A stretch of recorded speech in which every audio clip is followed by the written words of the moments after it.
Bonjour, aujourd'hui, je vais réaliser une présentation de l'entreprise Orpea, c'est la voix de mon assistante Julie, qui va se charger de cette présentation.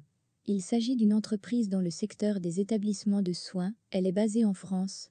Comme on peut le voir, son secteur d'activité est réparti principalement en Europe, avec une très petite partie en Amérique du Sud, notamment au Brésil et une infime partie en Chine. Concernant son activité, l'entreprise est la numéro 1 en Europe pour la prise en charge de la dépendance. Elle exploite ainsi des maisons de retraite, des cliniques de soins ou des cliniques psychiatriques. Elle a un réseau composé de plus de 1100 établissements et plus de 110 000 lits. C'est donc une entreprise importante dans son secteur.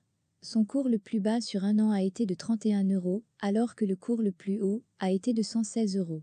Le cours actuel est de 35 €. Son niveau par rapport au plus haut et au plus bas sur une année est représenté par la jauge orange. On constate qu'il est très bas.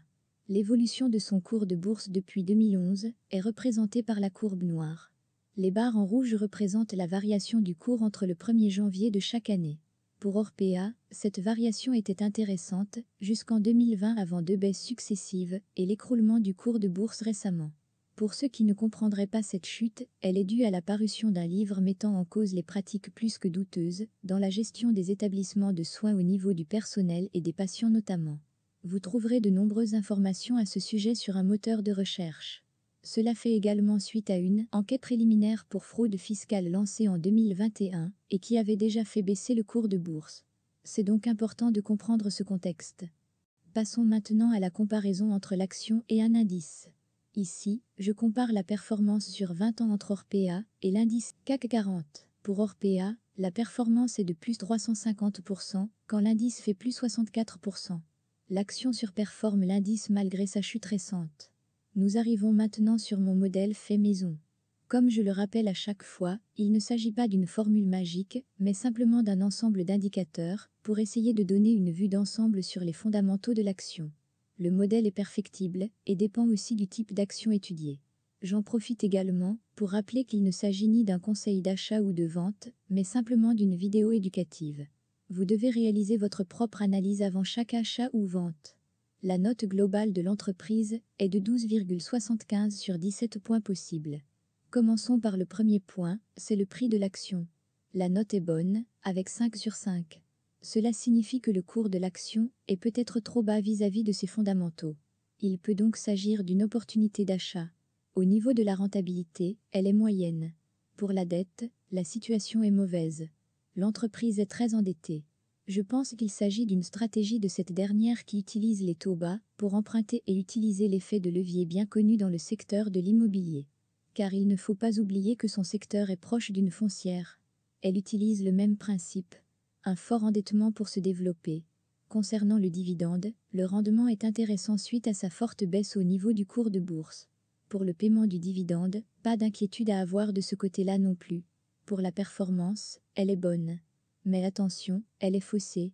En effet, la performance du modèle va du 1er janvier au 1er janvier pour refléter la performance annuelle. Mais la chute du cours est arrivée après le 1er janvier. Le résultat serait donc beaucoup moins bon. On peut imaginer qu'elle perdrait 2 points sur cette partie.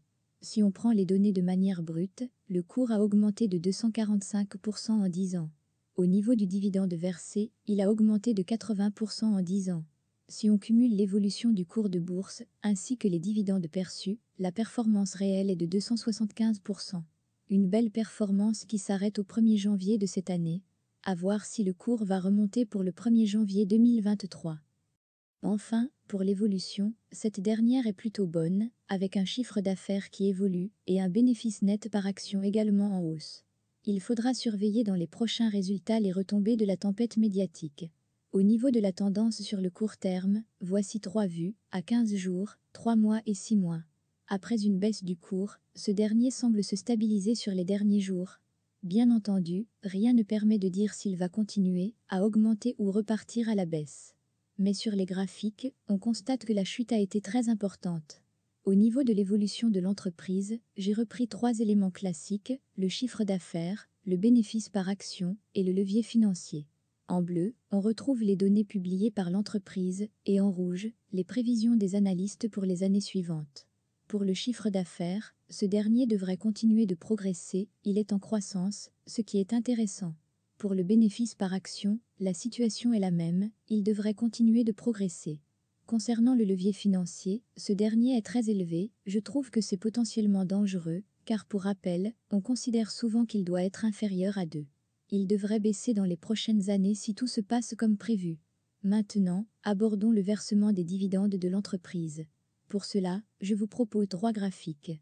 Nous verrons ainsi les dividendes versés depuis 10 ans, la variation du dividende versé entre chaque année, et enfin le rendement de l'action en comparant le dividende versé par rapport au cours de l'action au 31 décembre de l'année.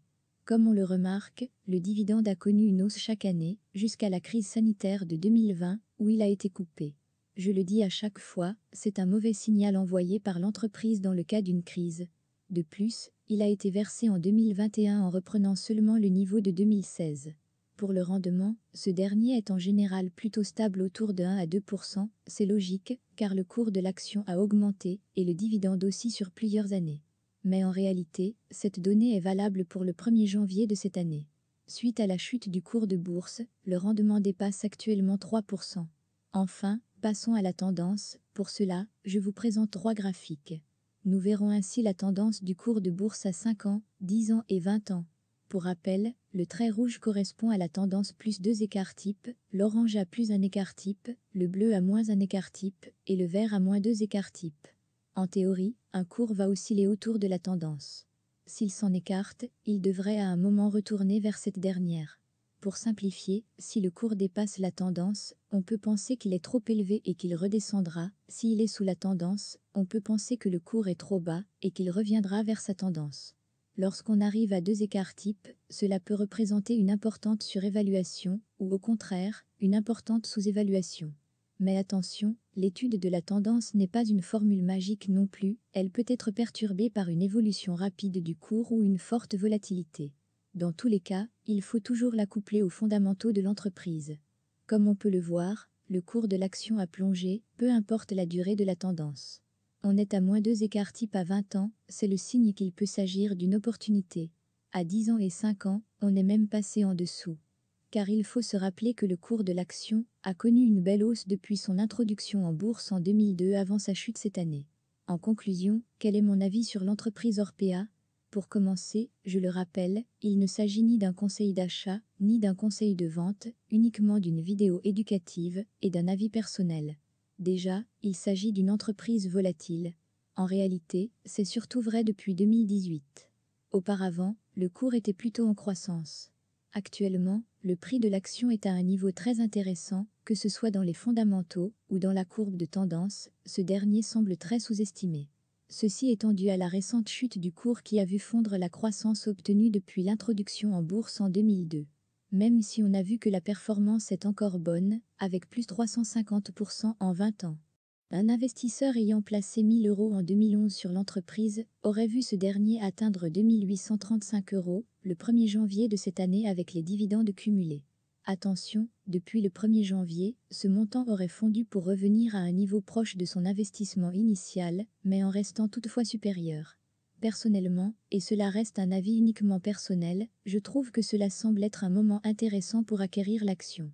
Le risque semble limité pour qu'elle subisse une nouvelle grosse chute, à moins qu'il y ait des nouvelles révélations qui arrivent. C'est possible, car lorsqu'une entreprise est dans l'œil du cyclone médiatique, c'est à ce moment-là que les dossiers ont tendance à surgir les uns après les autres. Mais si on fait abstraction de cela, le prix est bon, et il y a des fortes chances qu'il y ait un rebond dans le futur. C'est donc une action qui peut être intéressante pour le trading, le court terme voire même le moyen et long terme, puisque le rendement est désormais intéressant. Par contre, il ne faut pas que le prix fasse oublier les points négatifs de l'action. Le premier, c'est la gestion même de l'entreprise où il semble y avoir des méthodes plus que discutables. Le second, c'est une certaine opacité. En effet, en cherchant la répartition du chiffre d'affaires par secteur d'activité, je me suis rendu compte que l'entreprise ne communique pas là-dessus et ne le souhaite pas. Elle présente uniquement le bilan général. Ensuite, l'endettement est très important, pour moi c'est toujours un point inquiétant même, si ici cela semble être pour utiliser l'effet de levier immobilier, c'est toujours un risque de procéder de la sorte. Enfin, la politique de dividendes coupés en 2020 et remis au niveau de 2016 est un signal que je trouve très négatif, notamment pour les investisseurs long terme. Et vous êtes plutôt acheteur ou vendeur sur Orpea ? Cette vidéo est maintenant terminée. Merci de l'avoir suivie jusqu'à la fin. Si elle vous a plu, et que vous la trouvez utile, vous pouvez ajouter un pouce bleu, pour améliorer sa visibilité, et vous pouvez vous abonner à la chaîne pour ne rien manquer des prochaines vidéos. Vous pouvez également répondre à la question du sondage, qui se trouve dans la description, et elle permettra de déterminer les prochains sujets, qui vont être évoqués sur la chaîne.